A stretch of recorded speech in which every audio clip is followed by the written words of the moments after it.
For the latest in strategic affairs, subscribe to our YouTube channel. Click the bell icon for updates.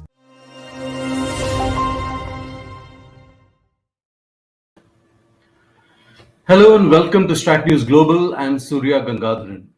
This evening, our focus again is on Ukraine, and I'd like to begin with a small graphic giving you a little background as to the issues I'm going to talk about with my guest. So the graphic runs in this way. We have two adversaries right now in this region. You have Germany and Russia that are facing off, not physically, but they are facing off. They're at opposite ends in the war in Ukraine. Important to note that Germany has come a long way from its World War II origins of Nazism, and so has Russia from communism, which collapsed, as you're aware, in the 1990s. But Vladimir Putin's decision to invade Ukraine for the second time, the first time was Crimea in 2014, has shocked the world and, most importantly, galvanized Germany.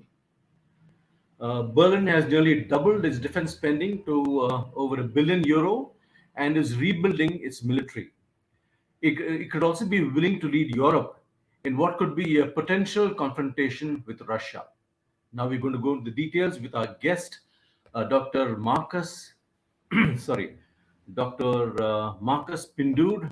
He's editor, security and politics at Deutschland Radio, which is Germany's official broadcaster.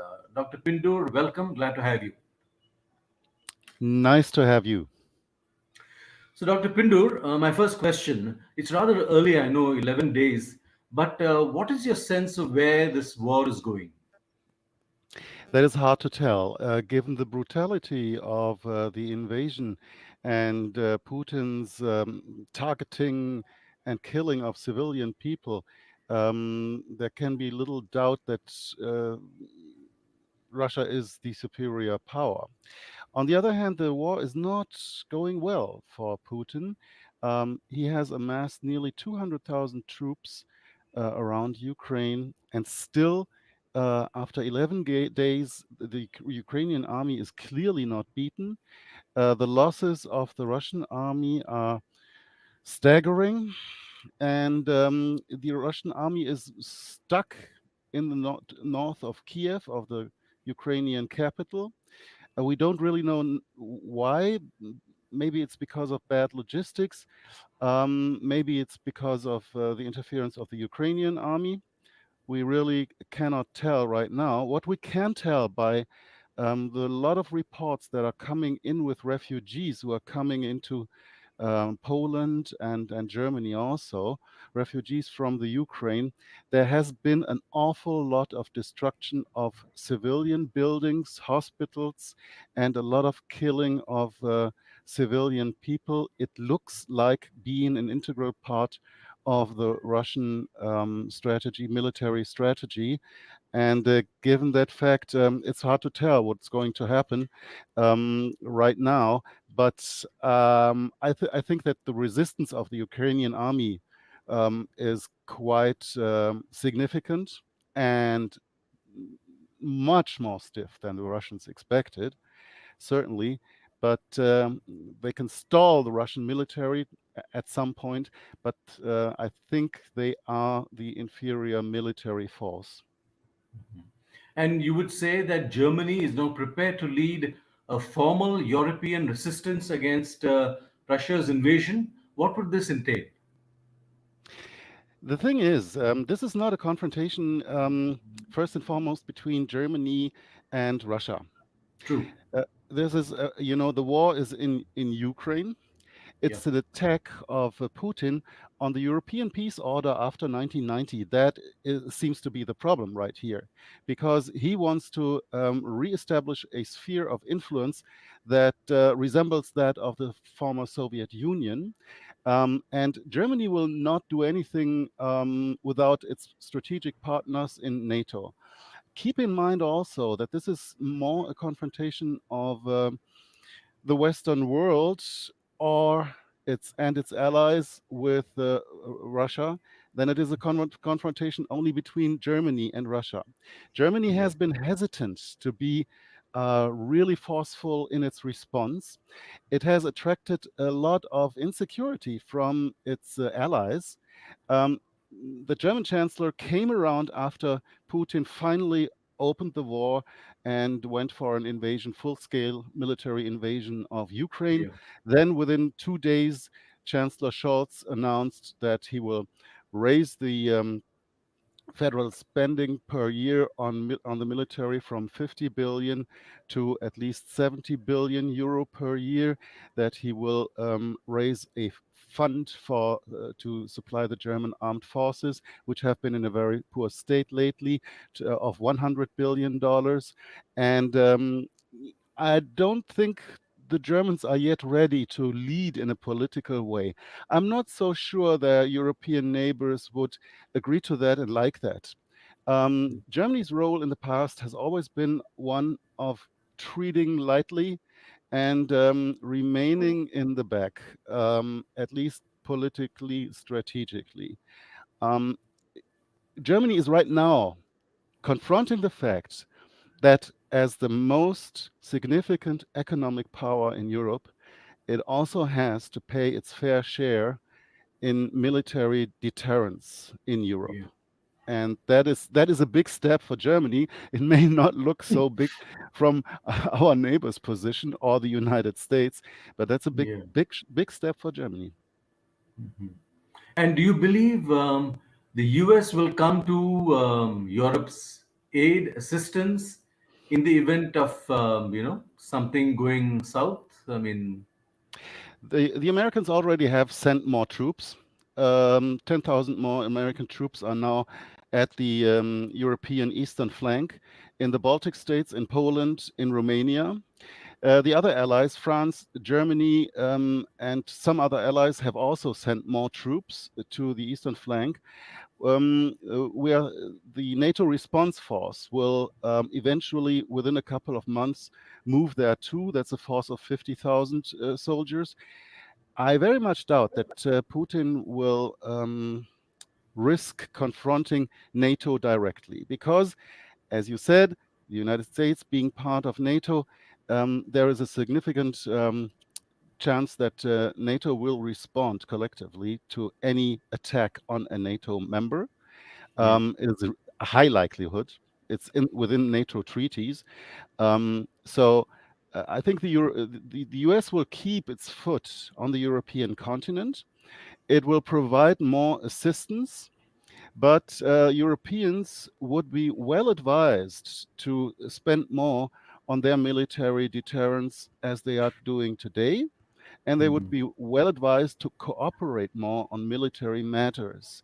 To give you an example, not everybody needs to build his own tank. The yeah, French and the Germans are now getting together. The Germans will design and coordinate the building of the new tank, but they will build it together. The same is now in the future with our air defense. The French will build the air defense jet and design it, but the Germans will chip in. And then there's, for example, a really interesting cooperation going on with Norway. We are building now two new submarines, and mhm, they will be completely identical. So not every member needs to have specifics that he wants mhm. here or there. One nut here, one nut bolt. I want this bolt, but I want this bolt. We have to do more in cooperation to be more effective in our military deterrence. Mhm. And do you believe any one European state is more vulnerable at this point? Perhaps Poland? Yeah, you can sense that those countries neighboring Russia and Belarus, the country that is closely aligned with Russia, feel more threatened than other countries might. But I think that has come to an end with the beginning of this war because all of Europe is now completely alarmed about the fact that Putin really is willing to start the first major land war in Europe since 1945. You have to keep in mind this is really, really a big and bad step he took. Mhm. But European rearmament will take time. I mean, we are looking, the scenario that you outlined is really going to take at least a decade for Europe to build up. Well, within NATO, the thing is, you have to raise the risk analysis of your opponent. So, if we station 50,000 more troops in the eastern flank of Europe and build it slowly up, it's a significant deterrent for Putin. And still, you asked that question about the United States, which I haven't properly answered. I'm quite sure, I'm absolutely sure to say that the United States will come to Europe's defense if needed. if needed. Mhm. The longer this war drags on, do you believe it will take the focus away from what the US has said is its main challenge, the Indo-Pacific and China? Yeah, nobody expected that. Everybody saw the long-term threat in China and not Yeah. in Europe. Um, but it has happened. And the United States has to rebalance now to some extent their strategical focus. But I'm pretty sure it will be the strategic focus of the United States. I'm saying this as a former correspondent in Washington, will still remain with China because China really is a bigger threat than Russia. Russia can be deterred. We can do this. The Europeans have to get their act together. They need some support from the United States. They need the promise of paragraph 5 of the NATO treaty, which is about common defense, is activated if a NATO country is attacked.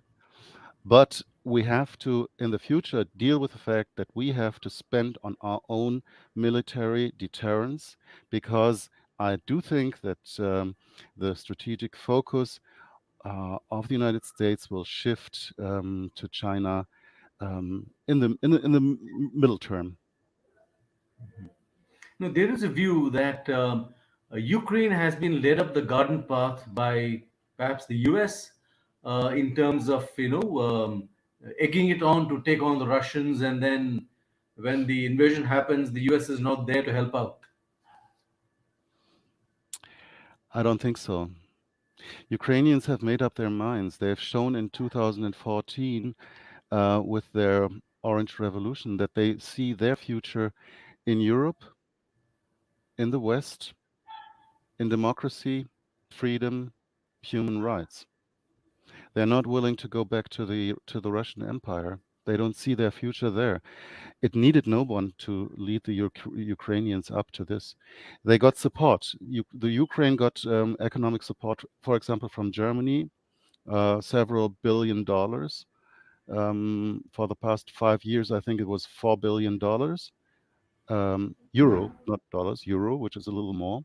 Um, they have not been egged on by somebody. That's a Russian propaganda narrative that the West somehow conspired to lead the Ukraine away from Russia.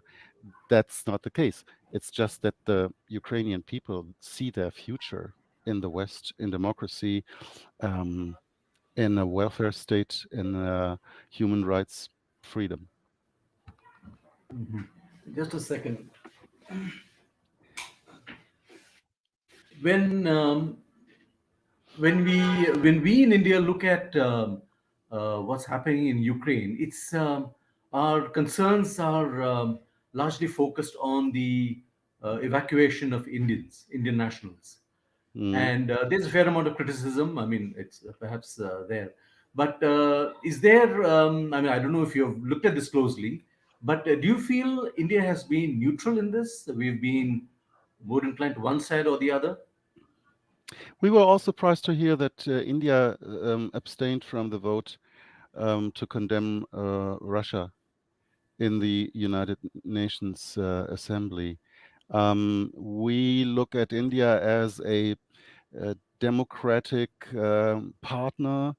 Certainly, we're not allies in a formal sense, but India is viewed with a lot of sympathy here because it also lives in a tough neighborhood, we must say, neighboring to a complicated and dangerous opponent like China.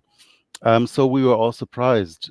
Of course, we know of the strategic relationship for decades that India has had with Russia, and that it may think the Indian elites will think that you know they don't want to alienate Russia when they have China as an opponent. We can see all this, but we were surprised. We were surprised to see that. And uh, to come to the Indian nationals that are living in Ukraine, tell them all they can come to Poland and Germany, and we will help them. You don't think these are going to color views later on, as and when the conflict ends, things get back to normal? I don't think so. I don't think so. I think our excuse me. I think we should look to our relationship to India more strategic and long term, and we should formalize our ties more than we already did.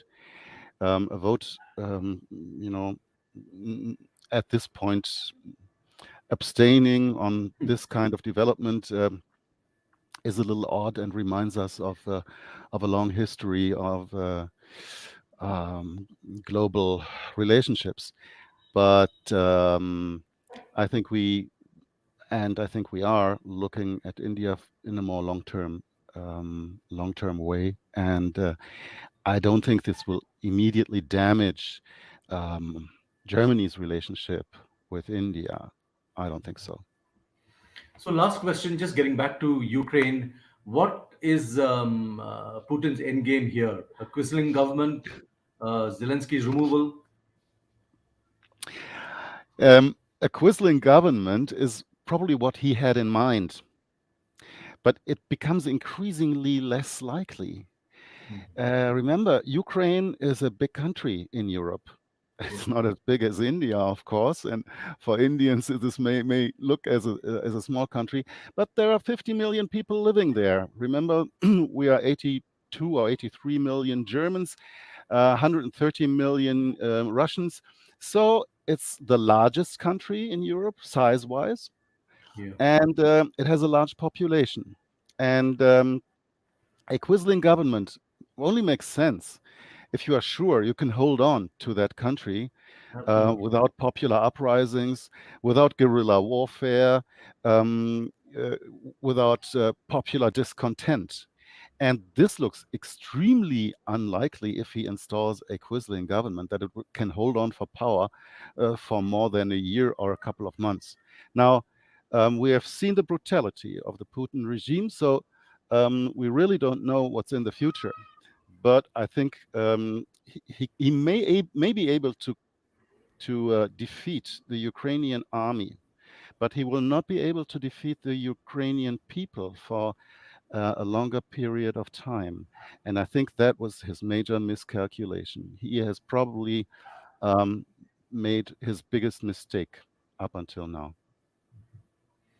On that note, Dr. Marcus Pindur, pleasure talking to you. Great insight. And looking forward to continuing this conversation sometime in the future.